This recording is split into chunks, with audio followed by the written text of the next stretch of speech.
Olá, queridos amigos, sejam todos muito bem-vindos a este abençoado estudo do Evangelho Rede Vivo, que é um estudo continuado da nossa Federação Espírita Brasileira. Nós estamos vendo o livro 5 de João.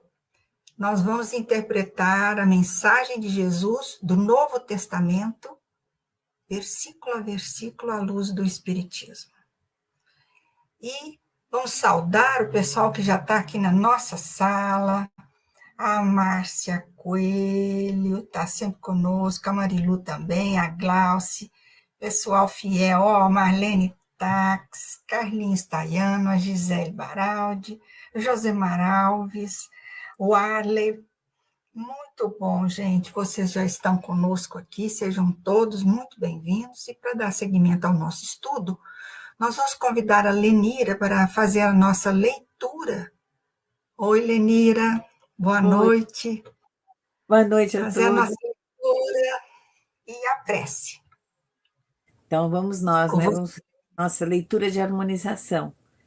Então, hoje nós vamos falar sobre a obra dos espíritas.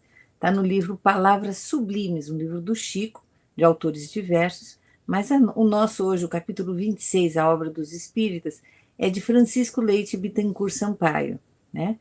Nosso mentor espiritual dos nossos trabalhos. O texto, a gente pegou uma pequena parte dele, então a gente convida a todos que quiserem ter contato com o texto integral, que recorram ao livro, que vale a pena, tá? Então vamos lá. A humanidade no terreno material nunca produziu tanto e com tamanha facilidade como nos anos que correm, e jamais sofreu tanta fome. Nunca suas possibilidades científicas foram tão longe como nos tempos atuais. Entretanto, jamais se revelou ela tão cética, caracterizando-se os fenômenos evolutivos da sua marcha pelas mais terríveis e ominosas perversidades. Considerando a diferenciação das épocas, estabelecidas pelas balizas da história, o homem do século XX reconhece que o homem primitivo era mais pacífico e mais venturoso. A causa, porém, de tamanhos amargores que infelicitam a alma coletiva de todos os povos, não nos cansemos de repeti-lo, tem suas raízes profundas no esquecimento, por parte das criaturas, do quanto diz respeito às lições do Evangelho.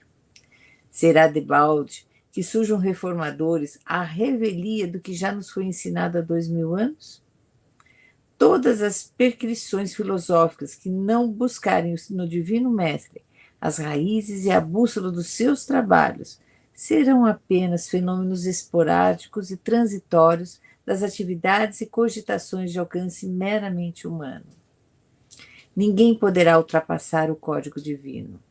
O que se faz preciso na época atual é a aplicação integral dos princípios desse código.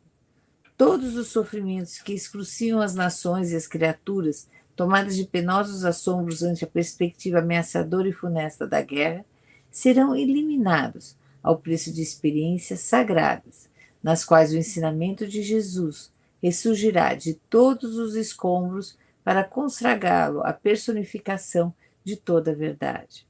Os governos hão de reformar-se adentro desse plano de afinação de todos os espíritos ao ritmo evangélico do Mestre, e até que isso se verifique, a dor haverá de acepilhar piedosamente os corações. A atualidade está repleta de arautos e mensageiros novos. Os mais absurdos princípios políticos e religiosos são propagados no mundo em face do esquecimento geral daquela advertência de que haveria falsos cristos. E o homem se entrega a todos os desvariamentos, olvidando que antes das disciplinas austeras dos tempos medievais, em que as criaturas se recolhiam aos conventos fugindo aos méritos da luta e à vitória sobre os pecados, antes dos enunciados do contrato social, antes do verbo de Mirabeau, que proclamava os direitos do homem na Revolução de 93, Revolução Francesa, e antes que todos os Lenin e Marx engendrassem a teoria do homem econômico à base do materialismo, dissolvente da ânsia de solucionar os grandes problemas da sociedade universal e da fraternidade humana, já uma voz naquela Galiléia humilde e agreste, havia ensinado: o amai-vos uns aos outros, amai-vos como eu vos amei, que está em João, né? Versículo 34 do capítulo 13. Pois é, amigos. Assim, eu convido a todos a gente elevar, abrir as nossas mentes, vamos silenciar as nossas mentes, né? Vamos elevar nossos pensamentos ao nosso Pai, de infinito amor e bondade, e agradecer. Gratidão, Pai. Gratidão por seu amor, carinho, cuidado e por mais este momento de reflexão. Encoraja-nos, Pai, a vivenciarmos a lição de nosso Mestre Jesus e permita que os espíritos superiores iluminem nossas mentes e nos ajudem no íntimo entendimento de suas leis, que são naturais, eternas e universais. Que nos ajudem na aplicação integral desses princípios do seu código de amor. Que saibamos sempre aplicar a máxima do nosso Mestre e Guia Jesus: amai-vos uns aos outros. E mais, né, como ele complementou hoje, né, no nosso texto: amai-vos como eu vos amei, o que é mais difícil ainda. Permita, Pai, Pai amado, que o conhecimento superior nos fortaleça no firme propósito de nos tornarmos homens de bem. Que os valores do bem direcionem nosso agir com nossos semelhantes, seja para servir ou para aprender. Desejamos, Pai, ardentemente, pensar e agir no seu amor. É assim, benfeitores amigos, pedimos que nos ajudem e que iluminem e inspirem nosso irmão Max, que vai conduzir os nossos pensamentos no aprendizado edificante do tema de hoje. E com alegria que pedimos permissão ao nosso Pai ainda, para iniciarmos então o estudo de hoje. Que assim seja. Que assim seja, Lenira. Obrigada pela prece, a leitura, muito bom, nos confortou. Então, dando seguimento ao nosso estudo, nós terminamos a parte 6 do livro e estamos hoje no primeiro estudo da parte 7. O que é a parte 7? A hora de Jesus, a Páscoa do Cordeiro de Deus, que está dividida em 1, 2 e 3. 1. A última ceia de Jesus com seus discípulos. 2. A paixão. E 3. O dia da ressurreição. O tema de hoje, 23, está em João capítulo 13, versículos de 1 a 38. O lava-pés, o anúncio da traição de Judas, a despedida de Jesus, primeira parte. E para nos conduzir a esse estudo de hoje, nós vamos chamar o Super Max, querido Max, que vai nos conduzir. Max, seja muito bem-vindo, tá? Uma boa noite para você, e que nós estamos aqui já com 25 na nossa sala, nos assistindo, que entraram, né? Fora aqueles que estão só ouvindo. E a gente quer dizer também para vocês, a Sandra, a Nilzete, a Tânia, a Marcela Esteves, da Argentina, que está aqui, a Célia, que nós estamos transmitindo pelo canal do Facebook, pela FEB TV, e pelo canal do YouTube, pela FEB Lives. E que os últimos 30 minutos vão ser de interação. Então, participe conosco, coloque aí no chat a sua observação, sua pergunta, sua dúvida, que o Super Max está aqui para nos orientar. Max, contigo, meu amigo.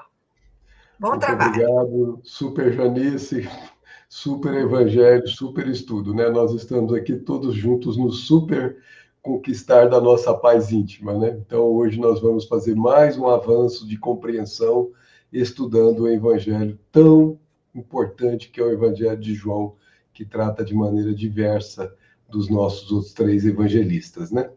Então, sim, vamos tratar desse Evangelho hoje. Vamos colocar uns slides para que sejam as nossas bases de orientações. E aqui nos slides, como a nossa querida Janice já nos informou, nós vamos tratar aqui basicamente de 3 assuntos, né? O lava as pés, o anúncio da traição de Judas, a despedida de Jesus, a primeira parte. E, obviamente, nós vamos tratar disso internamente e mostrar por que nós vamos dividir em partes. Bom, só para nós relembrarmos, né? Nós estamos no livro 5 e já começamos estudando o Evangelho segundo João como tema 1, depois o prólogo. Na parte 1 nós falamos do ministério de Jesus e o anúncio da nova economia e tratamos diversos temas aí. Na parte 2 nós falamos da segunda festa em Jerusalém, a primeira oposição à revelação, tratamos 2 temas nesse particular. Na parte 3 nós tratamos a Páscoa do pão da vida, a nova oposição à revelação, e novos outros 3 temas foram estudados. A parte 4, a festa das tendas, a grande revelação messiânica, a grande rejeição, também foram estudadas em 4 temas aqui, também por nós. A parte 5, que nós estamos aqui agora praticamente avançando, a festa da dedicação, a decisão de matar Jesus, foi tratada em 2 temas. E a última parte que nós tratamos, que fechamos a semana passada, é a parte 6, que é o fim do Ministério Público, e preliminares da última Páscoa. Tratamos em 3 temas. E agora, como Janice nos avisou, nós vamos entrar na parte 7, que é a última parte do nosso estudo de João, e nós vamos tratar da hora de Jesus, o que se chama a Páscoa do Cordeiro de Deus, dividida em 3 temas: a última ceia de Jesus com seus discípulos, a paixão e o dia da ressurreição.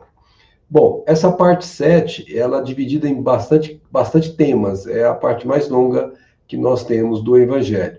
Hoje nós vamos cuidar do primeiro tema, que é o tema 23, que é esse tema que trata do lava-pés, do anúncio da traição de Judas e da despedida de Jesus. Mas observem que nós vamos dividir a despedida de Jesus em muitas partes. Vamos até a 6ª parte, vamos trabalhar em 6. E vamos terminar esse estudo com o tema 35, que é o epílogo, a aparição à margem do lago de Tiberíades. E vamos fazer isso de forma semanal. Bom, nós vamos dividir aqui o estudo em 4 tópicos para poder ficar mais didaticamente compreensível. Nós vamos tratar da última ceia e o anúncio da traição de Judas. Nós vamos trabalhar o 13.2, 2.2, e o 21 a 30. Vamos deixar o 3 a 20, que é o lava-pés, para tratar em separado, conquanto vamos tratá-lo também, porque ele tem influência no anúncio da traição de Judas. E, por fim, vamos tratar a última sequência, que são os versículos de 31 a 38, que é a despedida, sua primeira parte. Bem, algumas notas breves antes de propriamente adentrarmos aos estudos. Nós vamos lembrar que, em relação ao primeiro item, a gente vai se dando conta disso quando nós vamos estudando, como estamos fazendo agora, né? Nós verificamos que há estudiosos dos textos evangélicos, e são muitos, gente, espalhados pelo mundo afora, alguns de forma notória e outros de forma mais subliminar, mas tem muitos estudiosos.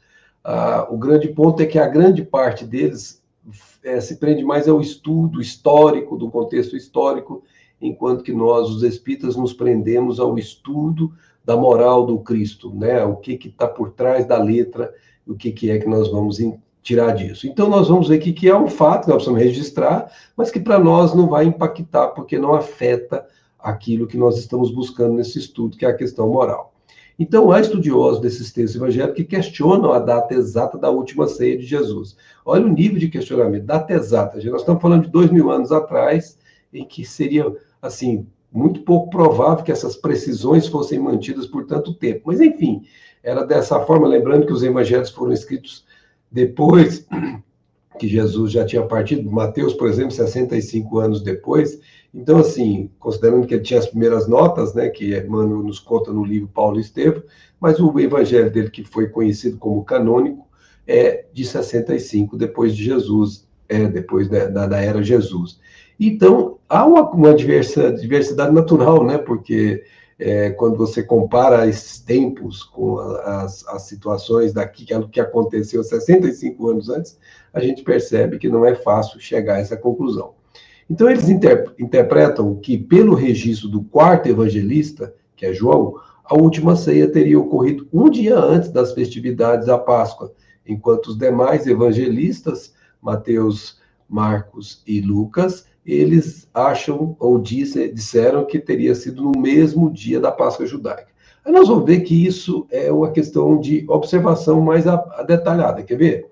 Por outro lado, nós não devemos esquecer e estar atentos às divergências de calendário do passado e do presente. Só para a gente ter uma ideia, para os judeus, o dia inicia-se às 18 horas.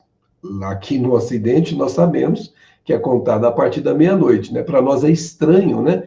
Começar às 18 horas. Para eles é estranho, né? Começar à meia-noite. São as convenções que se adotou como sociedade, como comunidade de longa duração, né? Diante dessa informação, vários estudiosos ponderam, né? Pesam isso, que não há efetivamente conflitos entre os registros sinóticos dos 3 evangelistas e o texto de João, quanto ao dia em que a última ceia foi realizada. Ou seja, ela teria ocorrido no mesmo dia, mas em horários diferentes. Em João, teria sido logo após as 18 horas, no início do dia, segundo o calendário judaico. Nos sinóticos, a refeição foi à tarde, coincidindo com o horário das comemorações da festa da Páscoa. Então, no nosso entendimento, os espíritas, tais discussões são irrelevantes. Importantes são os ensinamentos e as ações do Cristo, não o dia ou a hora em que eles ocorreram.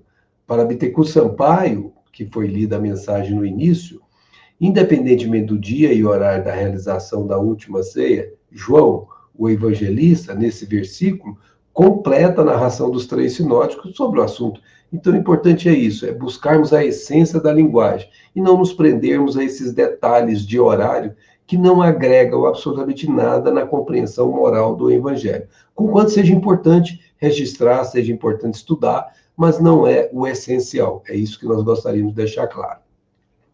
Bom, importante, portanto, registrar que essas mensagens de despedida não têm paralelo nenhum nos evangelhos sinóticos. Então, veja que João acrescentou, e em toda a Bíblia. O que mais se aproxima delas é o cântico de despedida e das bênçãos de Moisés, que está nos capítulos 32 e 33 de Deuteronômio. O discurso de despedida feito pelo apóstolo Paulo, porém, conta com alguns pontos similares. Está lá em Atos, capítulo 20, versículo 17. Essa aqui é um estudioso, o Champlin, que faz essa observação. Então, veja que ele agrega, como o Bittencourt Sampaio acabou de nos dizer, coisas que não foram ditas pelos sinóticos, pelos 3 evangelistas. Daí, guardarmos isso, a importância dessa agregação de conhecimento, dessa agregação de dados novos que nós não tínhamos nos outros 3. Daí, por que estudar os evangelistas todos? Bom, feita esta nota inicial, vamos, então, começar pela primeira parte, que é a última ceia. E nós vamos tomar aqui só o versículo 1 do capítulo 13. Então, o texto evangélico, neste passo, diz assim: antes da festa da Páscoa, sabendo Jesus que chegara a sua hora de passar deste mundo para o Pai, tendo amado os seus que estavam no mundo, amou-os até o fim. Então, é um registro importante que o evangelista João faz e que nós, obviamente, começamos com esse versículo, o que vamos chamar de a ceia, né? Aquela ceia tão importante que marcou para sempre as nossas realidades como espíritos. Bom, é importante lembrar que Jesus escolhe um momento específico para compartilhar essa última refeição com os seus discípulos, por saber que em futuro próximo passaria por dolorosos desafios, os quais culminariam com a sua morte por crucificação. Como nós estudamos nos evangelistas anteriores, nós verificamos que Jesus antecipou esse acontecimento várias vezes, né? Os apóstolos não compreendiam direito, alguns tinham dúvida, mas eles só se deram conta de que isso se realizaria mesmo quando de fato aconteceu. Eles não tinham a clareza de que Jesus estava falando algo que se sucederia realmente. E é importante perceber que quando Jesus estava chegando em Jerusalém, que ele vai mandar um apóstolo e conversar com a pessoa para conversar, conseguir aquela mula, também se conseguiu um lugar, que esse cenáculo, onde ele faria essa última refeição. Isso foi dito lá nos sinóticos, né? Então é importante perceber como as coisas se juntam. Essa refeição passou à história com o nome de última ceia. oportunidade em que Jesus estreitou os laços de união fraterna. Demonstrou por palavras e gestos o seu imenso amor e transmitiu as últimas orientações aos apóstolos. Então foi uma ceia extremamente importante, porque o que Jesus fez nesta ceia é incomparável, não tinha sido feito em momento anterior algum. Então é um fato inédito e era uma despedida em que ele deixaria para sempre a lembrança em nossos corações. Bom, essa última ceia também é chamada Festa do Amor, ou conhecida também por Ágape, né? O dever cristão vai nos ensinar, Douglas, outro estudioso dos evangelhos, que nós, obviamente, nos apoiamos, porque é profundo e a abordagem muito boa. Então, o Douglas diz que o dever cristão de nos amarmos mutuamente sempre foi expresso por meio de reuniões para a comunhão. Então, tal comunhão era materializada desde os tempos primitivos, mediante participação numa refeição comum. Daqui, gente, é importante perceber, né? A hora da refeição, mesmo nos dias atuais, ela tem que ser um horário que a gente tem que tratar com mais, como assim, com mais respeito, com mais compenetração. Aqui, depois que eu compreendi isso aqui na nossa casa, nós, quando compreendemos, nós decidimos que antes de toda a refeição, nós fazemos uma prece para poder agradecer essa oportunidade, primeiro, da reunião dos familiares, e segundo, pela bênção do alimento que nos é disponibilizado para o sustento do nosso corpo físico. Então, isso passa a ser também como se fosse um ágape que a gente faz dentro do próprio lar, um momento em que a gente externa a nossa sincera afeição pela paz do mundo, pela paz que Deus nos concedeu, num momento singelo de um encontro familiar diário. É claro que nem todos entre nós podem ter seus familiares se encontrando sempre, mas, independente disso, sejam quantos forem, façamos esse ágape dentro de nossas próprias casas. Judas, aquele Judas Tadeu e não o Judas Iscariote, menciona festas de amor, agapai, como era chamado. Entre os judeus, era comuns as refeições para comunhão e fraternidade, e reuniões similares de convívio tinham lugar entre os gentios. Então vejam que é um processo cultural, mesmo entre os gentios. O nome ágape foi posteriormente dado à refeição de comunhão. Então, quando fazemos uma comunhão de pessoas, ou seja, elas dentro de uma família ou não, nós estamos fazendo o ágape. Embora o costume comum de refeições de comunhão entre os judeus tivesse base suficiente para o ágape primitivo, alguns preferem traçar a prática até as circunstâncias reais da última ceia. Então, eles assumem que o ágape é a última ceia.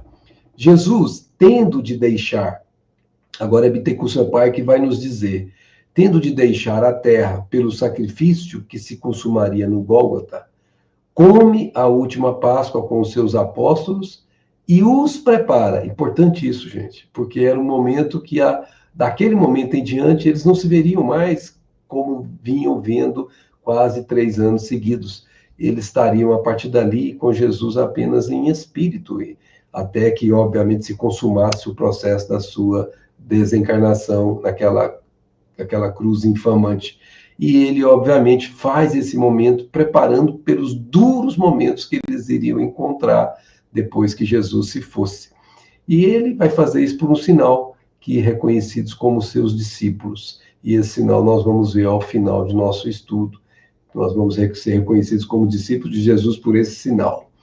Vamos olhar qual é ele e vamos verificar se nós já estamos emitindo esse sinal entre nós e na sociedade onde nós habitamos. Sobre a figura simbólica da Páscoa, Jesus faz o último e solene apelo à prática da lei de amor. E assim, a fraternidade universal, único meio da regeneração humana, caminho da redenção e liberdade, que estabelecerá na Terra, segundo a lei essencial do progresso e harmonia universais, o reino de Deus. Então, nós estamos aqui claramente percebendo que Jesus marcou em um dado momento aquela situação que viria a ser o nosso futuro, essa harmonia universal que um dia todos nós poderemos fazer uso. Bom, esse é um versículo curto e é exatamente para a gente guardar essa palavra dessa confraternização e o simbolismo que ela carrega naqueles momentos que vão continuar agora nas explicações. Então vamos ver o João 13.2 e vamos colocar aqui também o 21 a 30, que é, obviamente, a sequência que vem em seguida ao bloco anterior. Mas nós vamos colocar o bloco anterior na sequência para que todos nós consigamos entender a sequência daquilo que João nos pronunciou. E depois nós vamos tratar de forma particular, segundo as nossas necessidades de compreensão. Então vamos ao texto evangélico.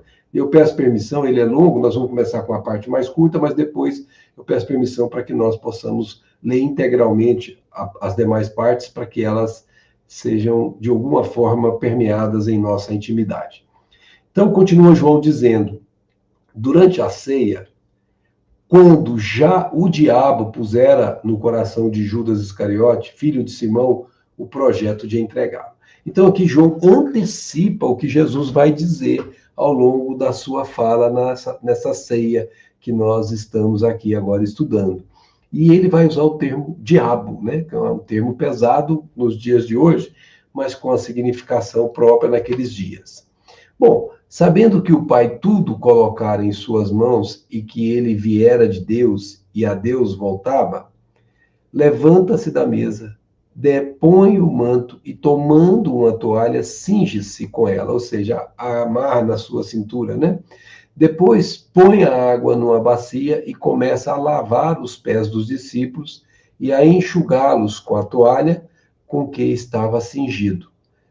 Chega então a Simão Pedro, o Simão Pedro lhe diz, Senhor, tu lavar-me os pés? Respondeu-lhe Jesus, o que faço não compreendes agora, mas compreenderás mais tarde.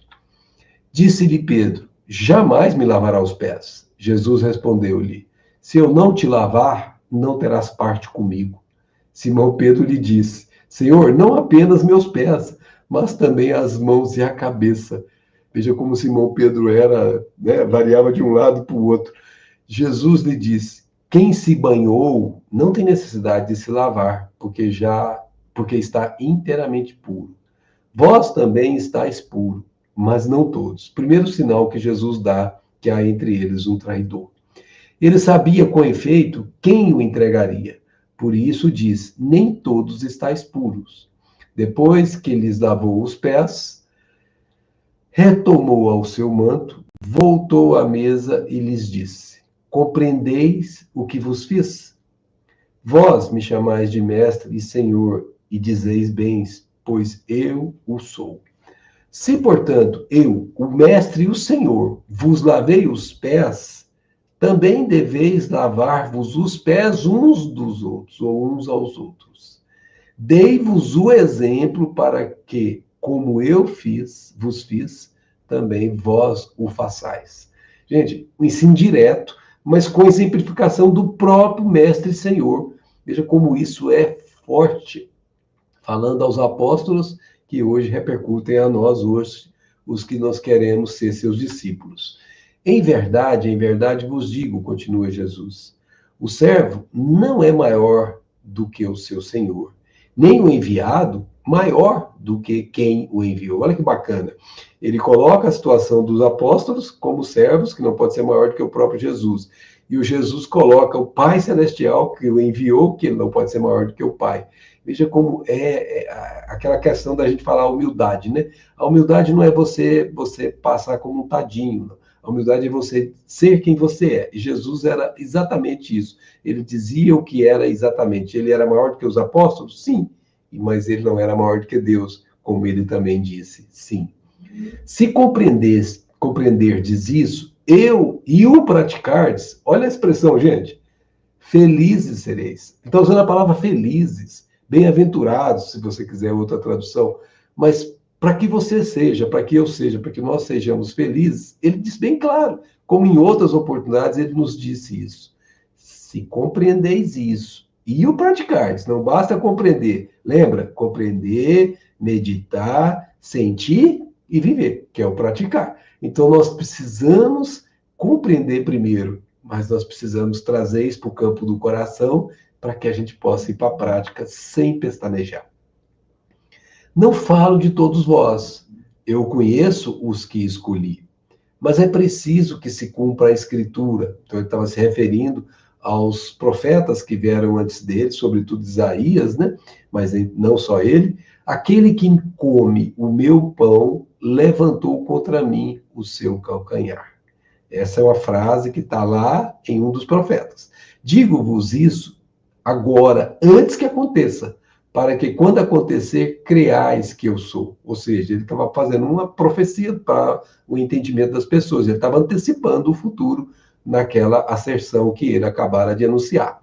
Em verdade, continua Jesus dizendo, vos digo, quem recebe aquele que eu enviar, a mim recebe. E quem me recebe, recebe aquele que me enviou. Gente, isso é muito forte.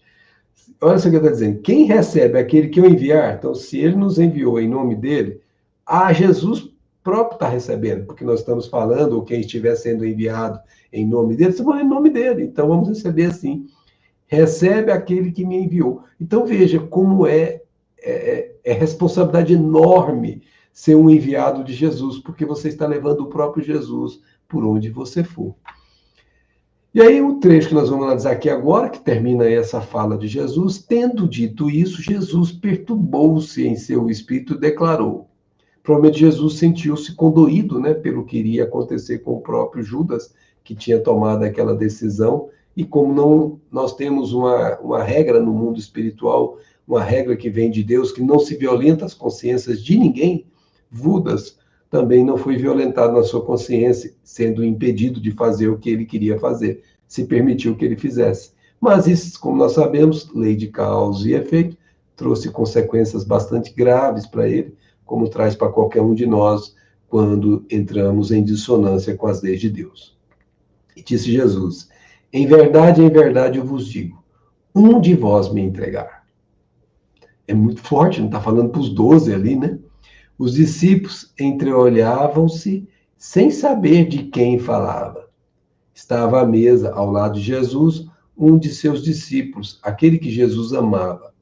Simão Pedro faz-lhe então um sinal e diz-lhe, pergunta-lhe, quem é aquele de que fala? Ele então, reclinando-se sobre o peito de Jesus, lhe diz, quem é, Senhor? Respondeu Jesus, é aquele a quem eu der o pão que umedecerei no molho. Tendo umedecido o pão, ele toma e dá a Judas, filho de Simão Iscariotes. Depois do pão, entrou nele Satanás. Jesus lhe diz, faze depressa o que está fazendo. Nenhum dos que estavam à mesa compreendeu por que ele disse isso. Como era Judas quem guardava a bolsa comum, alguns pensavam que Jesus lhe dissera, compra o necessário para a festa, ou que desse algo aos pobres. Tomando então um pedaço de pão, Judas saiu imediatamente à noite. Gente, é interessante, né? Porque na redação de João, ele diz que depois do pão entrou nele Satanás. Porque Judas, naquele momento, poderia ter sido demovido, né? Porque Jesus estava ao lado dele, sabendo o que ia acontecer, e Judas sabia que Jesus sabia. No entanto, ele saiu e foi fazer o que estava fazendo. E Jesus sabia que ele já estava comunando isso com os outros que iriam levar Jesus à cruz. Então é importante a gente perceber que também os apóstolos quase que não se deram conta do que estava acontecendo, mesmo Jesus tendo dito para Pedro o que era aquele momento de molhar o pão no molho e entregar aquilo. Aquele que eu entreguei é o que me trairia. E mesmo assim, alguns acharam que ele estava mandando ele fazer uma esmola, fazer a compra de alguma coisa. Veja como ainda é bem aquém de compreensão os apóstolos dessa etapa. Bom, agora vamos fazer um exame um pouco mais voltado para a compreensão desse contexto dentro do que nós estamos estudando no tema 23. Então, aqui nós percebemos que essa passagem evangélica não é contínua, mas intercalada com as seguintes ações. Por isso nós colocamos todas juntas aqui de uma vez só. Jesus anuncia que um dos 12 o trairia, está no João 13:2, como nós vimos, foi bem claro. Depois, em seguida, realiza a cerimônia dos lava-pés, que a gente viu agora ele fazendo, e o Pedro querendo que não lavasse, depois querendo que lavasse todo o corpo. E depois o Senhor volta a afirmar que um dos apóstolos trairia, reforçando o que ele tinha dito no 13:2. E indica, por fim, que Judas como traidor quando entrega o pão molhado no molho. Então, aqui nós temos bem claro, 4 textos, 4 eventos ao longo de um mesmo texto. Por isso nós falamos aqui que precisamos, para didaticamente compreender, analisar isso de maneira diferenciada, de maneira em que separemos por assuntos. Bom, primeira coisa que nós temos que ver, diabo, demônio ou Satanás, porque lá atrás falou que o diabo estava com ele, né, naquele versículo, e depois falou que o Satanás entrou nele. Então, a gente precisa entender esses termos que vigoravam naquela época e tinham uma conotação forte, né? Porque era algo que já estava bem definido para aquela época. E diz assim, à luz do Espiritismo, o nosso Francisco Leite Bittencourt, que vai nos ajudar muito nesse estudo de hoje, transmite-nos estas considerações. Olha o que ele fala sobre isso. A expressão demônio, diabo ou Satanás não passa de uma figura para designar o quê? Designar a má influência, a má inspiração e nunca uma personalidade. Então veja só, pessoal, quando entrou nele, entrou uma má inspiração. Ele assimilou e aquilo ele agasalhou nele, que era aquilo que ele acreditava que seria para o bem do conjunto completo. Na visão de Judas, ele não estava fazendo mal, gente, muita atenção a isso. Ele acreditava que Jesus se livraria disso pelo poder que ele tinha e que Jesus seria o conquistador mais acelerado, o passo de Jesus na visão de Judas. Ele tinha essa visão. Então não era essencialmente uma pessoa que queria o mal de Jesus. Não podemos pensar nunca desse jeito. Era uma pessoa que tinha um projeto diferente do projeto de Jesus, porque não compreendeu o projeto de Jesus, que não violenta consciências e muito menos violência pela força seria utilizada. Então essa má inspiração entrou nele, porque ele agasalhou isso nele.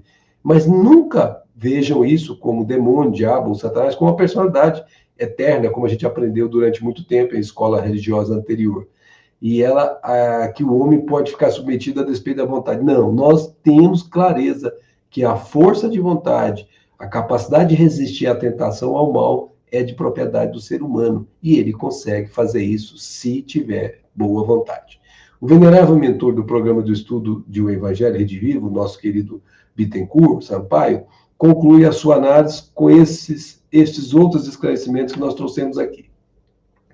Deus criou o espírito, independentemente, livre e responsável por seus atos, que são obra exclusiva sua, ou que é levado a praticar pelas más influências que atrai por seus instintos, seus sentimentos, suas inclinações, e que ele tem, em virtude do livre-arbítrio, a faculdade de aceitar ou repelir. Daí a má inspiração, a má influência, ela pode ou não ser agasalhada. Cada um é quem determina isso pela sua escolha pessoal. O contrário é colocar a divindade em face de um ser imensamente tão poderoso e imortal quanto ela. Ou seja, assumir que Satanás é poderoso seria o equivalente a isso. O gênio do mal, como se este não fosse consequência natural do bem, do justo e do honesto, invertidos pelos nossos atos.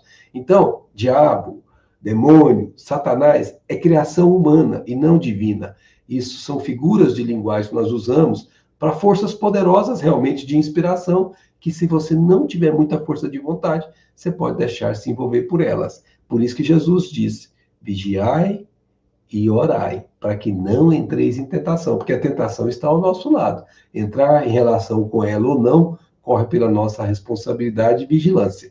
Se nós percebemos que ela está se insinuando sobre nós, atenção, faça uma oração para subir o patamar de vibração e fugir claramente desta influência. Bom, Judas e a traição. Esse tema, ele dá muita margem para estudo, mas nós vamos tecer alguns pontos aqui. Judas Iscariote, a despeito de muito amar Jesus, e nós sabíamos que ele amava, então por isso nós chamamos atenção anteriormente, para não colocarmos Judas como a gente habitualmente vê na sociedade ordiana se fazendo isso com ele. De segui-lo e estar sempre com ele, mas se distanciou, contudo, das lições espirituais do Evangelho, ensinadas e exemplificadas por Jesus. Ainda que fosse uma boa pessoa, e o era, Judas mantinha a alma focada nos interesses passageiros. O foco, a visão dele era distinta da de Jesus. Do poder e das posições sociais da vida no plano físico, como muitos de nós temos feito ao longo de muitas sucessivas encarnações. O reino de Deus era ideal ao ser alcançado mais adiante, a longo prazo. Não se faz em uma encarnação, se faz ao longo de diversas. Por ora, no entendimento do apóstolo, era preciso que o invasor romano fosse afastado, que o Cristo dominasse as inúmeras expressões da fé expressas pela religião judaica, que os judeus reconquistassem a posição de povo eleito, de acordo com o trato estabelecido entre Deus e o patriarca Abraão. O que aconteceu, gente? Estava tristemente equivocado, e por isso foi facilmente manobrado pelos chefes dos sacerdotes, que estavam envolvidos por aquelas influências más, tanto quanto Judas se deixou envolver. Então, veja, pessoal, aqui é um caso clássico de quando a gente não enxerga aquilo que é a essência da vida, a gente pode seguir caminhos, até com boa intenção, mas seguir caminhos que não condizem com essa imagem que nós precisamos conceber, que é aquilo que se chama reino de Deus, reino dos céus, aquilo que nós precisamos construir na intimidade. O Divino Mestre, vai dizer o Bittencourt Sampaio, sabia que Judas o havia de trair. Nós percebemos isso, porque sabia que empreender uma missão acima de suas forças, que faliria, como já indiretamente o anunciara. Está lá anotado no que nós lemos lá no João 3, 13:2 e no 13:18. Respondendo a Pedro, conforme se vê nos versos acima transcritos, estáis vós outros puros completamente, mas não todos. Ele estava declarando que o Judas não estava. Por essas palavras, sei quais foram por mim os escolhidos, Jesus faz a alusão aos 11 apóstolos fiéis, que, capazes de empreender e levar ao fim a missão que haviam solicitado, tinham sido escolhidos no sentido de que, encorajados por seus guias a pedi-la, obtiveram, sendo assim aceitos pelo mesmo Jesus. As suas palavras relativas à predição da traição de Judas têm por fim chamar a atenção dos apóstolos, como Jesus mesmo houvera dito, para que, quando se desse a traição, ficassem impressionados e reconhecessem pela sua faculdade extra-humana da presciência que ele era o enviado de Deus. Era mais um sinal para fortalecer essa certeza. Judas sabia e não fez o que sabia. Por quê, gente? Ele conviveu com Jesus. Por que ele se deixou envolver por aqueles movimentos tão complicados da influência má? Bom, Emmanuel é quem vai nos responder a essa indagação. Ele está no livro Caminho, Verdade e Vida, nos dando um texto que se chama Saber e Fazer. E ele tira exatamente do capítulo que nós estamos estudando, o versículo 17, que diz: se sabeis essas coisas, bem-aventurados sois se a fizerdes. Aqui a tradução, obviamente, está diferente da tradução da nossa Bíblia de Jerusalém, mas o significado é exatamente o mesmo. Diz Emmanuel: entre saber e fazer existe singular diferença. Quase todos sabem, poucos fazem. Todas as seitas religiosas, de modo geral, somente ensinam o que constitui o bem. Isso é o que se espera delas. Todas possuem serventuários, crentes e propagandistas, mas os apóstolos de cada uma escasseiam cada vez mais, assevera Emmanuel. Há sempre vozes habilitadas a indicar os caminhos. É a palavra dos que sabem. Raras criaturas penetram valorosamente a vereda, muitas vezes em silêncio, abandonadas e incompreendidas. É o esforço supremo dos que fazem. Daí porque ser seguidor de Jesus, ser seu discípulo, é ser um peregrino na vida. Jesus compreendeu a indecisão dos filhos da terra e, transmitindo-lhes a palavra da verdade e da vida, fez a exemplificação máxima através de sacrifícios culminantes. A existência de uma teoria elevada envolve a necessidade de experiência e trabalho. Ninguém vai definir claramente que sabe alguma coisa se não viveu aquilo que sabe. Se a ação edificante fosse desnecessária, a mais humilde tese do bem deixaria de existir, por ser inútil, é claro. João assinalou a lição do mestre com sabedoria.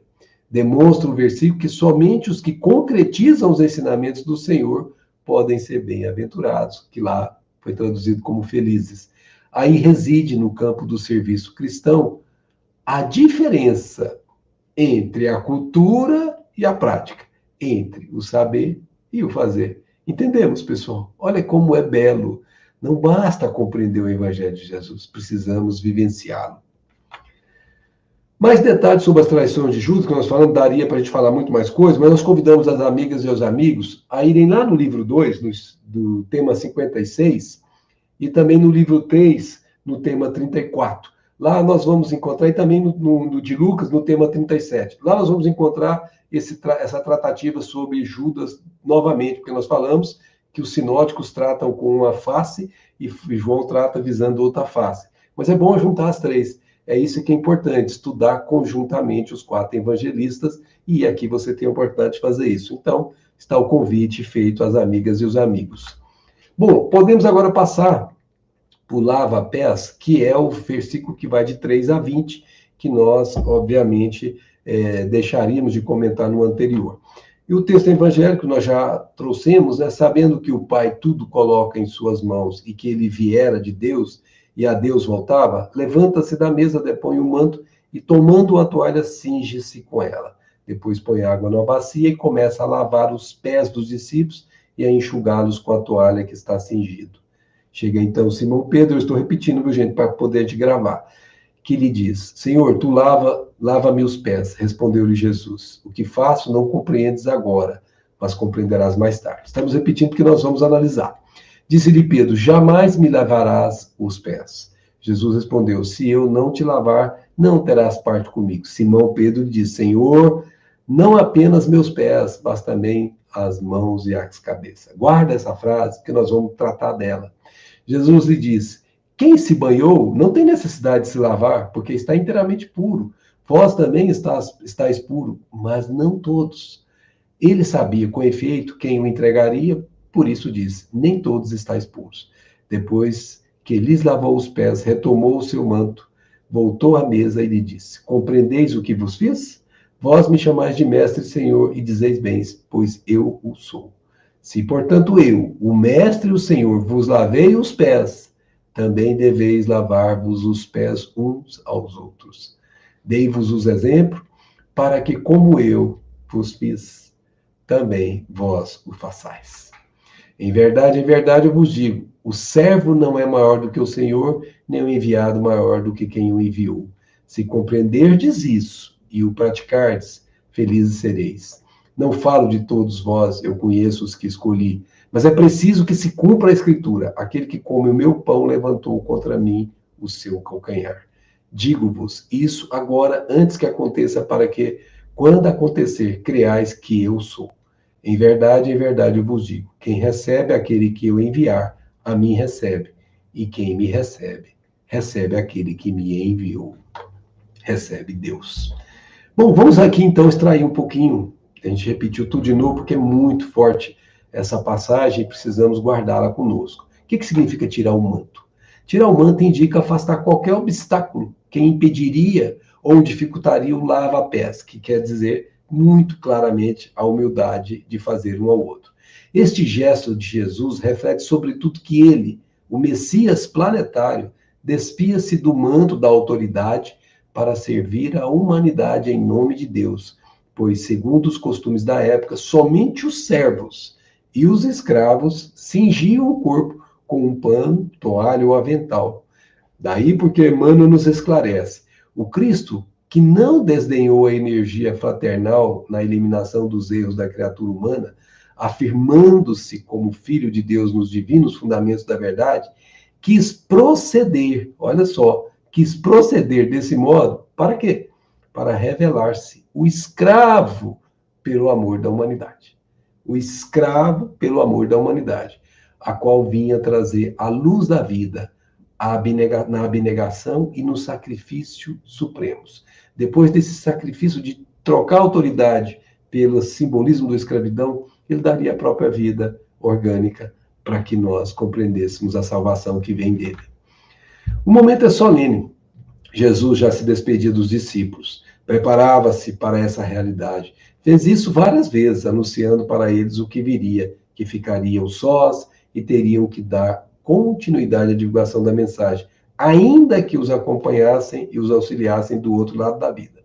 Confirmada a sua partida, resolve deixar gravado nos corações dos discípulos a maior expressão da verdade libertadora, para que eles pudessem, ao longo do tempo, utilizá-la como referência a ser seguida.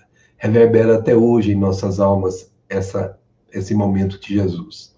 É aquele momento em que Jesus tira o manto, cinge a cintura ou a toalha, pega um recipiente, começa a lavar os pés dos discípulos. O registro de um evangelho não entra em muitos detalhes, mas podemos imaginar a situação. Alguns dos discípulos se sentem mais ou menos constrangidos com a situação, outros admirados, outros sem saber o que pensar.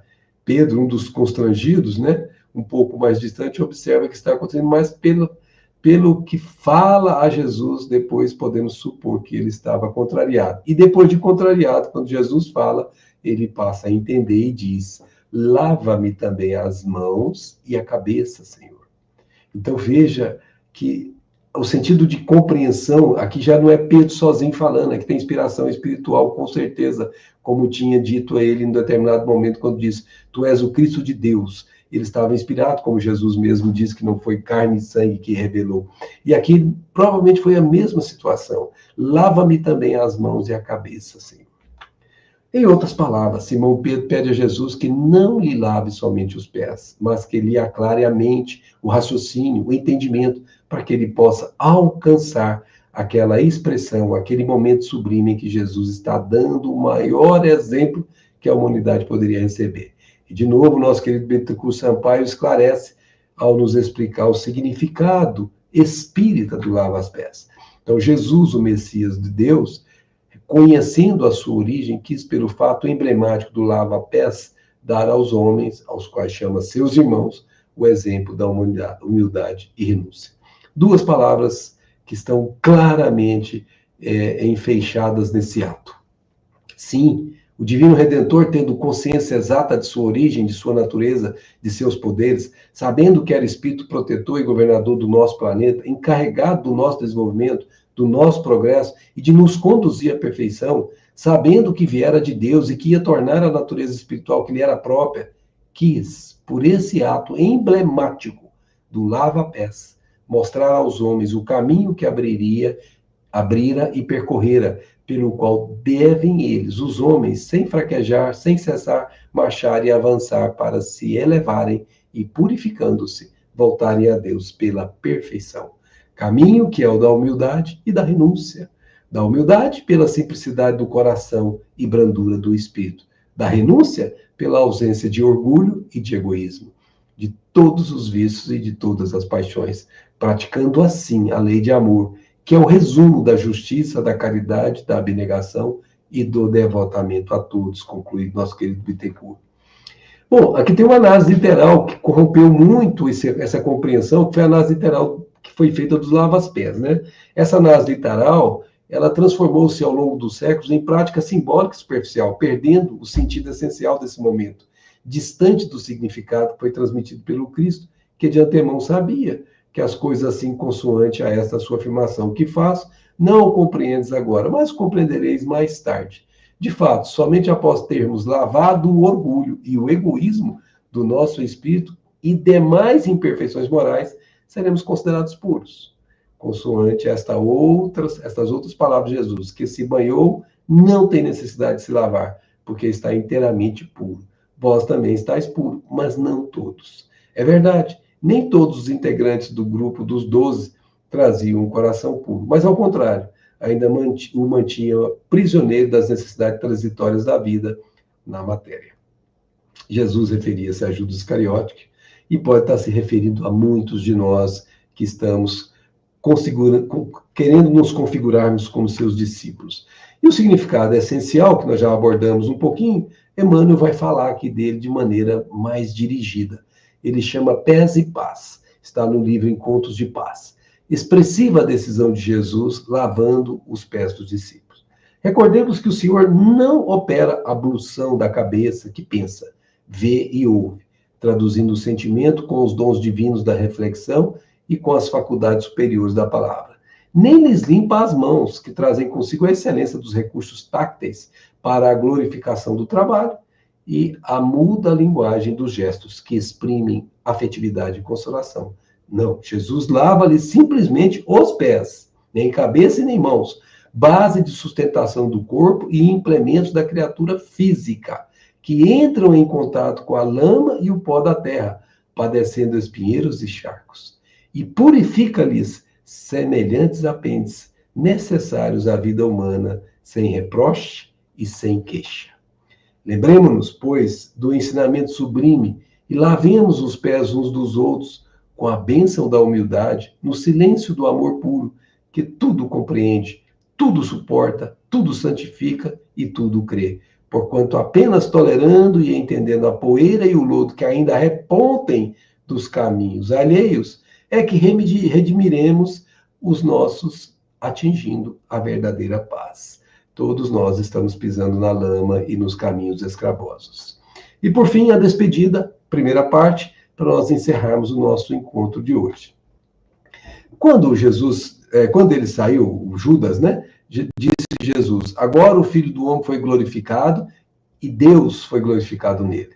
Se Deus foi nele glorificado, Deus também o glorificará em si mesmo e o glorificará logo.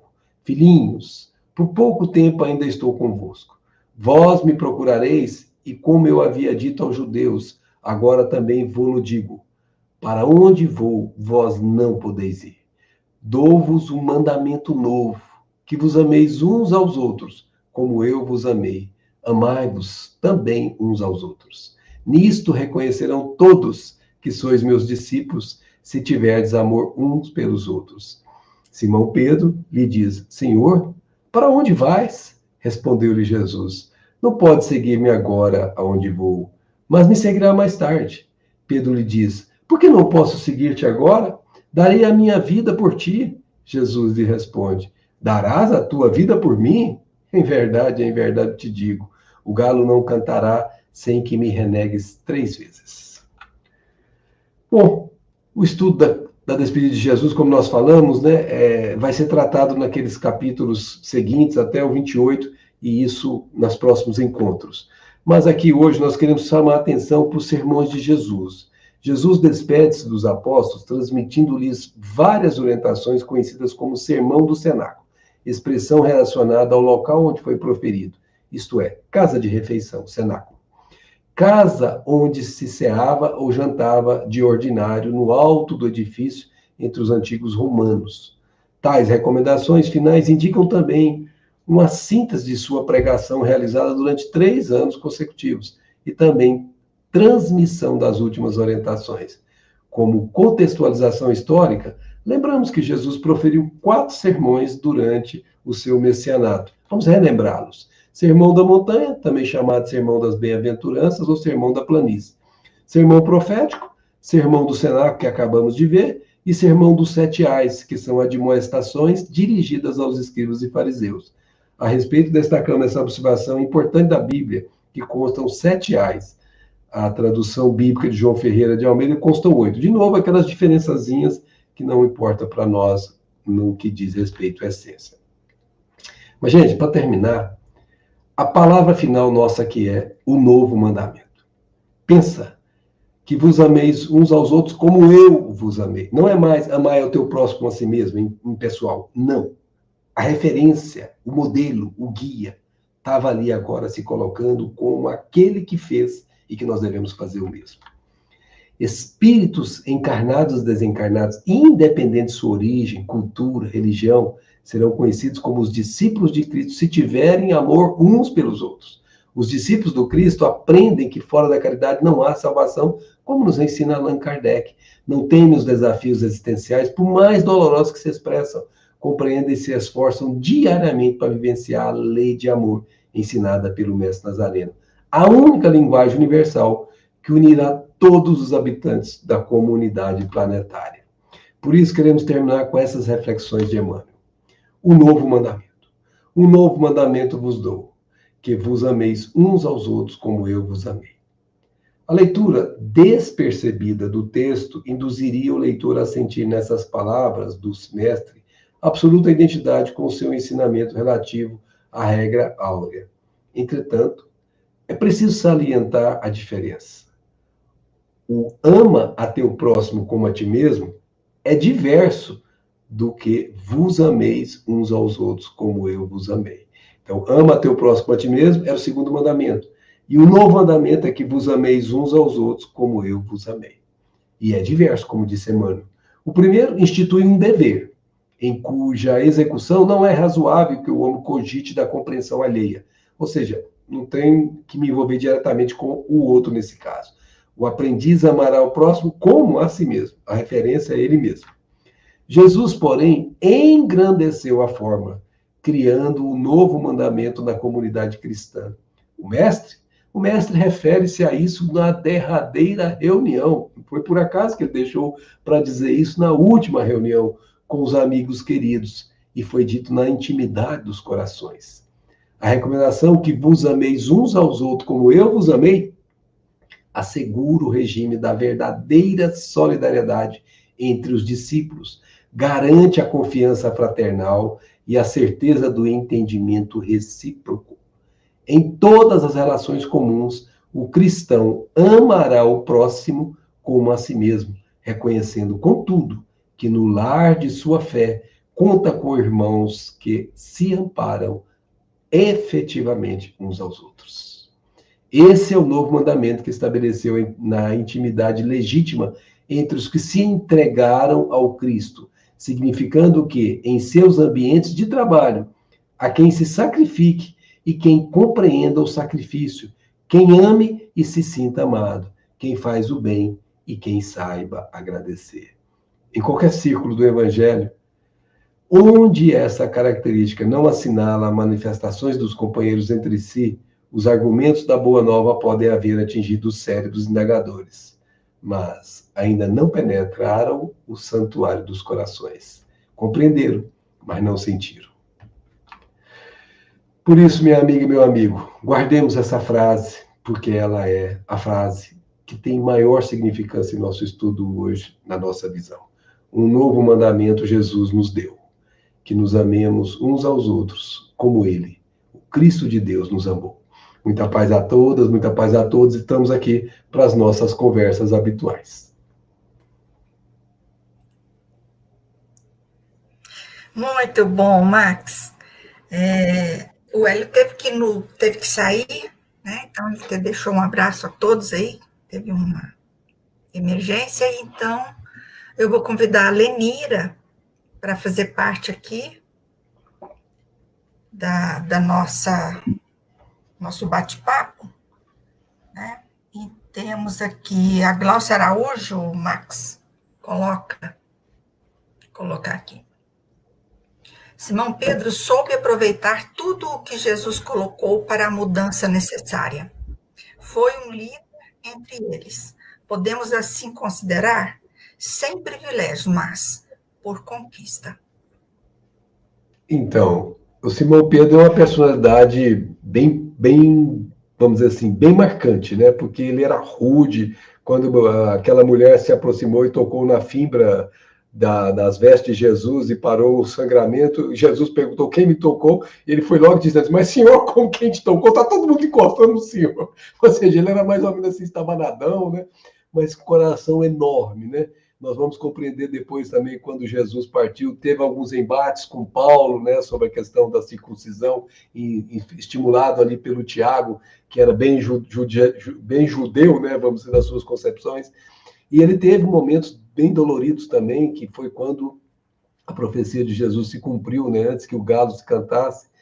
Por 3 vezes ele chegou a negar Jesus. Então, assim, ele era aquela personalidade que ainda não estava completamente voltado para Jesus, mas depois que ele passa por essa experiência e conduz como um líder, como a nossa querida Glaucia falou, a Casa do Caminho, ele era o líder daquela Casa do Caminho, o principal líder, com certeza.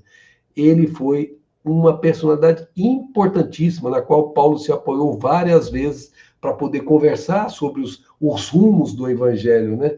E foram momentos marcantes, e a gente convida as pessoas aqui para lerem Paulo e Estevão, para perceber como é marcante a personalidade de Pedro. Ele, sim, teve um papel importante, tanto é que Jesus o chama de Cefas, né? Pedra, né? Ele era a base do Evangelho de Jesus, por essa força que ele trazia na natureza da sua personalidade. Então, sim, um líder com certeza. Eu vejo assim, não é nem questão do líder, mas eu acho assim, a espontaneidade de Pedro. Então, ele sempre dizia o que estava passando na cabeça dele. Então, isso nos revela assim, uma personalidade muito autêntica, espontânea, que se espera de cada um de nós, né? Então, muitas de nós, às vezes, não entende alguma coisa e não coloca a pergunta, não expõe. Pedro, não. Ele não tinha vergonha de perguntar, não tinha vergonha de falar. Mesmo que aquilo Jesus fosse repreendê-lo em seguida, ele via aquilo como uma troca construtiva para um aprendizado. Acho que essa é uma lição que ele nos deixa, para que a gente também tenha essa humildade de colocar o que a gente pensa, se expor, para que a troca fraterna, solidária ocorra entre a gente e essa troca seja produtiva. Principalmente nessa primeira fase, porque a segunda fase de Pedro, realmente ele já está mais centrado, ele já pondera mais as palavras, porque daí ele já está como responsável pela comunidade como um todo. Então, são fases que eu acho que nós também, enquanto espíritos em evolução, também vamos passar, né? Mas eu gostaria, assim, de adquirir essa espontaneidade de Pedro. Essa, assim, aquilo que nos vem à mente, por exemplo, esse momento que nós estamos aqui, é um momento exatamente para isso, para as pessoas colocarem perguntas, dúvidas. Mas por que isso? Mas por que aquilo? Será que, né? Essas dúvidas nos ajudam a todos a crescer. Então, Pedro deu muitas oportunidades para que Jesus complementasse os seus ensinamentos. Então, eu acho isso interessante. Quando eu analiso, eu fico surpreendida com essa atitude dele, né? Que a gente saiba aproveitar isso também, saber aproveitar isso nos momentos que a gente tem.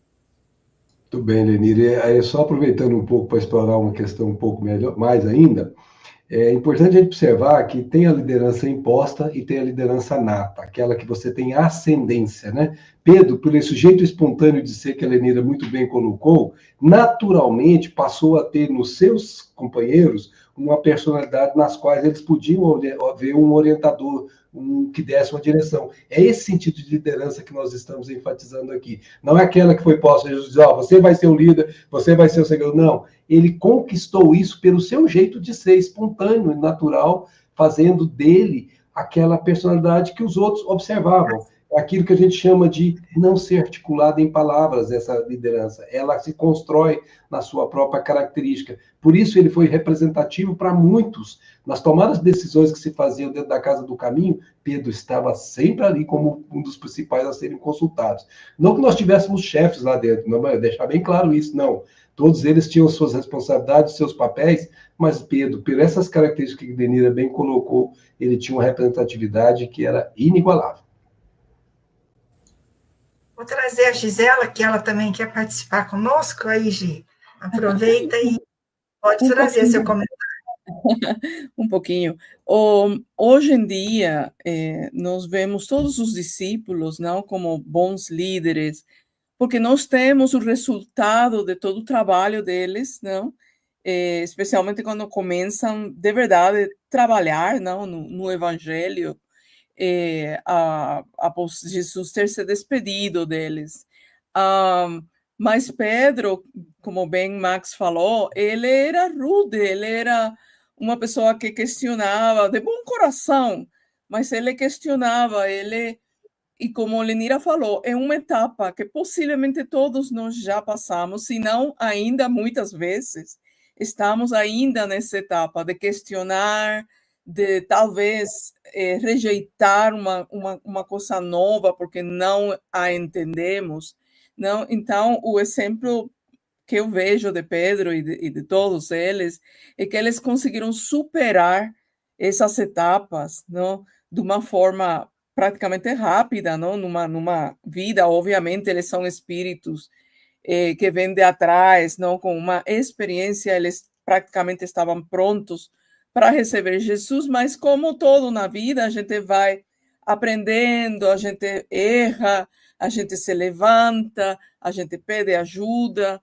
Então, Pedro é um exemplo, um bom exemplo para nós, porque acredito eu que com muita fé e com um coração aberto, todos nós podemos ser como qualquer um desses discípulos maravilhosos, não? Que levaram a palavra de Jesus ao mundo deles, não? E que eventualmente chega a todo mundo na Terra. Muito bom. A Gisele Baraldi, ela fala aqui também, lembrando que o primeiro evangelho começou na casa de Simão Pedro, né? Não sei se Max quer conversar alguma coisa. Foi um dos primeiros discípulos a serem chamados por Jesus também, né? Vamos lembrar que a personalidade dele já era por si mesmo marcante, né? Então, a casa dele, ele era casado, tinha esposa, e mesmo assim largou tudo para seguir Jesus com aquela a vontade dele de aprender era impressionante, porque ele questionava toda hora, e ele ia de movimentos em que ele falava de coisas espirituais, daí a pouco ele falava de coisas que não está falando do que é de Deus, está falando do que é da terra, sai de mim, Satanás. Jesus chegou a dizer isso para ele, né? Que não era ele que estava falando, estava sob influência espiritual, é claro. Era um médium ostensivo, obviamente, e que trazia essas informações. Então, sim, Pedro tem uma personalidade marcante, todos eles são importantíssimos, mas você vê nesses destaques, né, dessa personalidade assim, bem marcante, a característica, né? Se você observar, por exemplo, Atos dos Apóstolos, durante a primeira parte dos Atos dos Apóstolos, fala-se muito de Pedro. Pode observar, até o capítulo 3, se não me falha a memória, fala-se muito de Pedro. Por quê? Personalidade marcante. E acho que o texto de hoje Verdade, nos ajuda a verdade. fazer essa reflexão também, né? Porque quando você fala do lava-pés, o exemplo que Jesus deu ali para ele, isso foi muito importante exatamente nessa trajetória que ele vai ter na casa do caminho. Então, esse exemplo de Jesus foi o que ficou no coração dele gravado, para que ele conseguisse também exemplificar naquela obra, na casa do caminho, essa passagem com Jesus, né? Esse ensinamento que ele vivenciou, né, de acolhimento. O acolhimento. Não importa aquele que batesse à porta, né? Ele acolheria. Isso mesmo. A Marlene Tax, ela coloca para nós também aqui, ó, Maxi, Lenira e Gi. Com certeza, por mais que estudemos e ouvimos, ainda estamos, infelizmente, longe dessa sublimação. Gratidão. Acho que todo o processo de purificação, ele é lento, porque ele exige a vivência, a experiência. Então, exatamente as nossas encarnações são para que a gente vivencie experiências que nos conduzam a essa caminhada de forma segura, né? De forma que os ensinamentos do Cristo realmente se sintam presentes nos nossos atos como um todo, para que a gente não venha vacilar. É um processo de aprendizagem, eu vejo, né? A criança também aprende devagarzinho, né? Você fala assim, não põe o dedo na tomada, ela te olha assim, ela ainda vai tentar pôr o dedinho lá, até a hora que ela levar um choquezinho leve, a gente assim espera, né? Aí ela não faz mais aquilo. Acho que nós também somos assim. Alguns entendem no primeiro momento e não vão nem ligam mais sua tomada. Outros vão experimentar pôr o dedinho na tomada, né? E outros ainda vão levar choques muito violentos ainda, porque tem o livre-arbítrio. Então, essa é a nossa caminhada, né? Um exemplo sempre a seguir. Exatamente. O que eu acho maravilhoso desse trecho, quando Jesus fala para ele, não, eu tenho que lavar os teus pés, não, porque senão você não está comigo. E aí Pedro, não sei se ele conseguiu entender totalmente, mas ele acreditou, não? E é isso, às vezes a gente não entende totalmente e nós temos que ter a fé de deixar-nos levar, não? E ele fala, lava as mãos, lava a minha cabeça, lava o meu corpo inteiro. E é isso que a gente tem que fazer, não? Acreditar com uma fé, como chamam, fé cega, sem ver exatamente, sem entender absolutamente todo, mas acreditar. Muito bem, e essa fé que você está falando, né, Gisela, é importante, porque apesar da gente não ver, Kardec diz para nós que essa fé a gente já assimilou antes nas experiências anteriores, como a Lenira falou. Há alguns que precisam de muito pouco para acender essas fé. Outros precisam de choques grandes para poder acender essa fé e vai demorar muito ainda o aprendizado. Mas por quê? Porque esse hoje que precisa de pouco, ele já precisou de muito lá atrás. Todos nós temos que passar por todos os estágios. É como sair de um nível pré-primário e chegar ao nível de pós-doutorado. Nós vamos ter que passar por todos os degraus, não tem como fugir disso. Então, esse aprendizado, os benfeitores chamados apóstolos, eles traziam de outras encarnações, com certeza, na sua bagagem. Os seus arquétipos eles nos seus arquétipos eram portadores de muito, muito, muito recurso que foi nascido antes, mas que começou a aparecer nos convivências com Jesus. Então, quando ele diz aquela frase que você bem lembrou, lava tudo, então, é que acordou aquela certeza que ele tinha dentro dele, conquanto não articulada em raciocínios lógicos, ela saía do coração, porque aquilo estava instalado nele, e ele jamais a perde. É o que Jesus chamou de tesouro que a traça não corrói, que o ladrão não mine nem rouba. É dele, é um processo que ele faz jus por ele, porque ele adquiriu, são aquisições espirituais, em outras palavras, que ele fez ao longo das jornadas pretéritas.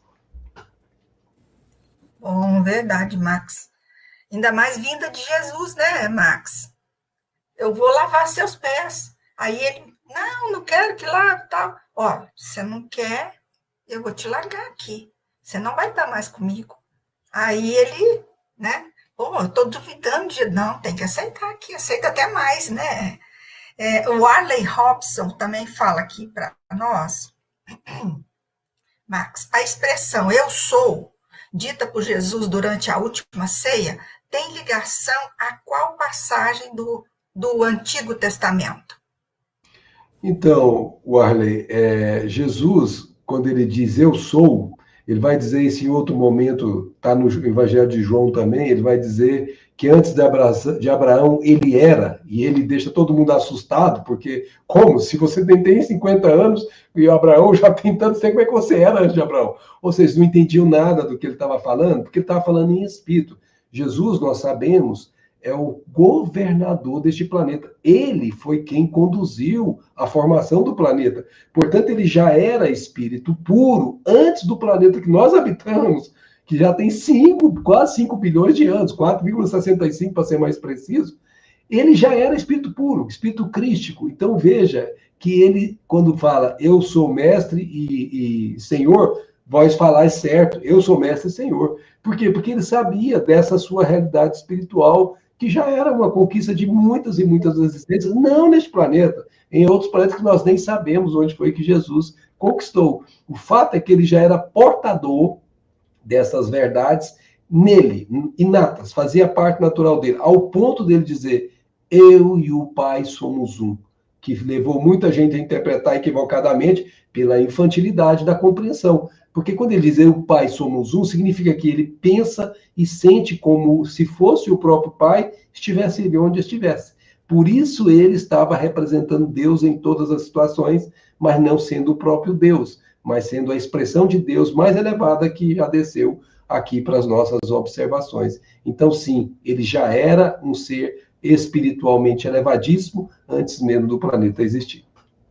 Exatamente. E quanto à referência que você pergunta ao Velho Testamento, eu até andei procurando aqui pela internet rapidamente, tá?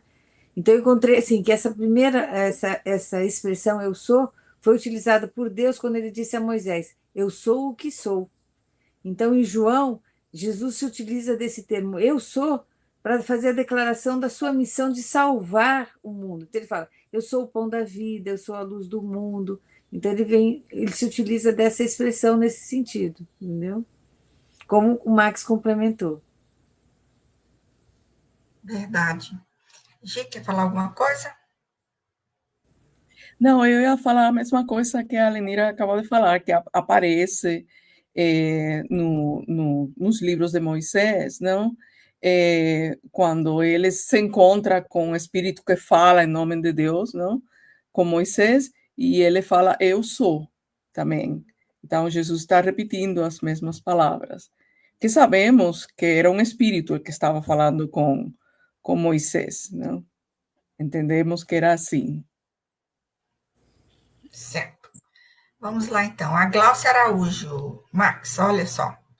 É muito importante ressaltar sobre Judas para evitarmos o julgamento. Ele sofreu muito e conseguiu se libertar posteriormente do erro que cometeu por ignorância. Pois é, se Jesus lá do alto da cruz, já um pouquinho antes de dar o último suspiro, diz, Pai, perdoa-os, eles não sabem o que fazem, essa frase se estende ao Judas.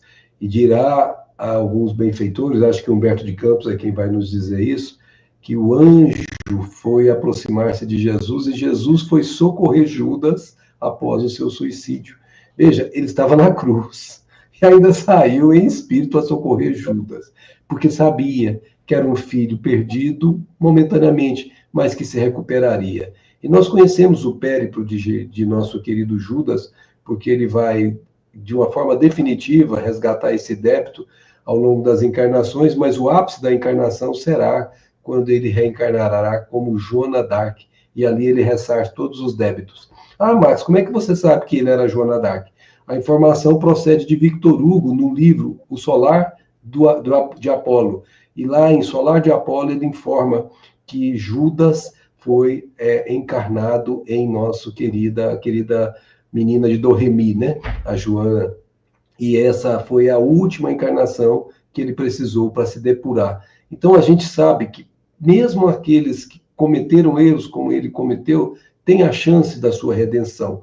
Nós vamos lembrar de um outro caso aqui, apenas para reforçar isso, também no livro Solar do Apolo, de Victor Hugo, psicografia de Zilda Gama, ele vai dizer que aquele Herodes que mandou matar as criancinhas, ele vai reencarnar na figura de Vicente de Paulo, e ali ele vai fazer a última redenção dele também, com esse equívoco que ele realmente cometeu, por falta de compreensão, por falta de ainda ter elementos que pudessem trazer a ele a segurança das decisões. E todos nós estamos sujeitos a passar por essas mesmas necessidades de resgate, de erros cometidos preteritamente, que nós nem sabemos quais são. O fato é que o Pai é misericordioso e ele permite que a redenção se faça no tempo de cada um. Quando estivermos prontos para facear essas duras provações, elas virão no momento certo. Muito bem, verdade. Consolador, né? Isso é consolador para nós. Porque apesar da gente saber que a gente erra, esses erros eles são parte do nosso processo de aprendizagem. E também a gente tem sempre que lembrar aquilo, o escândalo teria que ocorrer. Aquele fato já estava previsto. No texto de hoje a gente viu como o Cristo ele dá várias indicações de que aquilo ia acontecer. Aquilo já estava previsto, já estava delineado para acontecer daquela forma. É lógico que pelo livre-arbítrio, Judas na hora tomou uma decisão impensada que foi o suicídio. Né? Isso não estava programado, né? Isso não estava, digamos assim, delineado. Estava delineado a fraqueza do entendimento, o apego mais às questões materiais do que às questões espirituais. Isso precisava vir à tona. Acho que esse é o que precisava vir à tona. Mas, assim, as outras consequências foram consequências do livre-arbítrio dele. E nós também estamos sujeitos a erros de acordo com o nosso livre-arbítrio. Mas é consolador saber que nós seremos sempre perdoados pelo Pai. Ou seja, ele entende os nossos erros como parte do nosso processo de uma aprendizagem definitiva. Nós chegaremos lá. É importante dizer, né, Lenira, muito bom você ter lembrado disso, que esse delineamento que foi feito no mundo espiritual não necessitava de Judas, poderia ter acontecido por outros caminhos, e o mesmo fato se daria, que seria a crucificação de Jesus, e como ele disse, a glorificação. Mas Judas se envolveu no que chamou lá de Satanás, lembra? As más inspirações, e ele, infelizmente, não conseguiu ter resistência moral para poder, obviamente, vencer essa prova. E ele caiu na prova, mas, infelizmente, ele caiu porque não teve exatamente essa compreensão e teve a redenção a seu favor no tempo certo, né? Muito importante isso. Verdade. Historicamente, sempre se viu a Judas como o traidor, não? E hoje, com os comentários de Max, que entendemos hoje em dia que ele, na verdade, ele escolheu um caminho errado, mas querendo fazer o certo. Porque, na verdade, ele estava com o grupo de Jesus. Ele escolheu seguir a Jesus, não? E ele estava convencido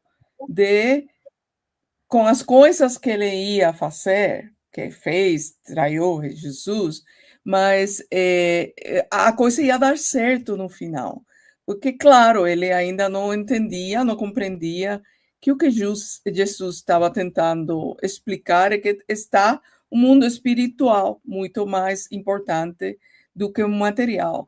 Então, eu me pergunto quantas vezes a gente, tentando fazer uma coisa que pensamos que é certa, às vezes fazemos um mal aos outros, sem querer. Sem querer. Às vezes nós traímos dessa forma também a confiança do próximo, a confiança de Jesus mesmo, não? Querendo fazer o bem, estamos convencidos, porque temos um orgulho lá em cima, não? Estamos convencidos que as nossas ideias, elas são as perfeitas, elas são as melhores. E a gente, de certa forma, somos pequenos Judas, não? Quando erramos dessa forma. Mas a recompensa que temos mentalmente, espiritualmente, é que temos um momento para arrependimento, para reflexão, para colocar o nosso orgulho lá embaixo, ser mais humilde, que foi o que Judas não teve. Ele não conseguia se enfrentar aos outros discípulos depois que ele viu o que ele tinha feito, depois que ele entendeu o que tinha feito. E isso ele não conseguiu. E o caminho do suicídio para ele foi o mais curtinho, não? Para tentar acabar com essa dor que ele mesmo se causou. E nós, o que temos com o Espiritismo, é que nós temos sempre a oportunidade do arrependimento, de refazer, de recomeçar, né? Nesta vida ainda. Com certeza, né, Max? Deixar para outra, não. Você tem a oportunidade agora, façamos agora, né, Max? E Judas também, né, como você tinha falado durante o estudo, ele estava muito mais ligado ao material. Ele já estava com a bolsa de provisões, né, de dinheiro né, que ele sempre ficou com ele que já administrava. Então, ele estava muito mais propenso, né, a isso, para achar que Jesus ia ser um guerreiro de uma hora para outra, né, quando viessem pegá-lo, e né, se transformaria em um herói, né, como nessas revistas de quadrinho, mas não, ele não entendeu, né, a verdadeira lição que Jesus trouxe durante todo o tempo que eles estiveram com ele, né? Mas é isso aí, olha, pessoal, achando maravilhoso, já agradeceram aqui, né? Malene Tax, ó, a Gisele, ó, absolutamente encantada, obrigado, né? A Glaucia agradecendo, e assim, pessoal, a gente chega ao final de mais um lindo estudo, né, na noite de hoje, né, Max? Que você nos proporcionou e também, né, que os nossos benfeitores espirituais estão aqui também nos acalentando para que saiamos desse estudo assim brilhantes, né? Max, você tem alguma coisa para dizer para todo mundo? Não, dizer gratidão pela oportunidade de externar esses avançados conhecimentos que a doutrina espírita nos proporciona, fazendo a gente mudar o jeito de ver a vida, entendendo a vida para que a vida se faça sentido em nós, e aí sim viver esta vida que a gente já compreende. Então, é uma responsabilidade imensa fazer esse estudo, mas é ao mesmo tempo extremamente gratificante pelos implementos espirituais que a gente vai adquirindo pouco a pouco. Muito obrigado e gratidão pela oportunidade de estar com vocês. Nós que agradecemos, né? Então, vou pedir para a Gisela fazer a nossa prece de encerramento, Gi, para que a gente conclua o nosso estudo. Então, vamos pensar na figura de Jesus, o nosso mestre, o nosso amigo, o nosso guia, agradecendo por todas as palavras que ele nos trouxe, por tudo que ele nos ensinou, agradecendo pela vida dele aqui na Terra, todos os exemplos de amor e de solidariedade que nós devemos ter uns com os outros. Pedimos humildemente, Senhor, que lembremos sempre desse amor de Jesus para conosco E que seja esse amor que nos inspire para amar aos outros, para respeitar todas as pessoas ao nosso redor, respeitar outras ideias, outras formas de pensar, para respeitar outras culturas, outras religiões. E pedimos, Senhor, que todo dia possamos viver humildemente, levando paz, levando caridade, levando todo um conceito de esperança para todas as pessoas. Neste momento, vibramos pelas nossas famílias, vibramos pela nossa comunidade, pelo nosso país, e queremos levar em vibração este amor ao redor do mundo, pedindo a paz, pedindo um compreendimento entre as pessoas, pedindo que as guerras acabem e que nós possamos começar uma fase de compreensão e de amor entre todas as pessoas aqui nesta terra. Que assim seja, Senhor. Que assim seja, Gisele, obrigado pela prece, né? Podemos retornar todos em tela, Hugo. E lembrando da máxima, né? Amai-vos uns aos outros como eu vos amei, né? É a frase mais, uma lei que Jesus nos deixou e que a gente deve colocar em prática, em vivência. A cada segundo que andemos, que fazemos qualquer coisa que formos fazer, nós temos oportunidade de vivenciar essa frase, né? Então, pessoal, a segunda-feira que vem, nós estaremos aqui novamente com mais um estudo, né? E o Casal Rabelo que irá conduzir, e agradecendo a todos vocês por estarem aqui conosco, ao Hugo, que fez toda a nossa técnica, controlou esse Boeing, né, Hugo? Obrigada, Gisela, Lenira, e ao Supermax. Um beijo no coração de todos. Até lá.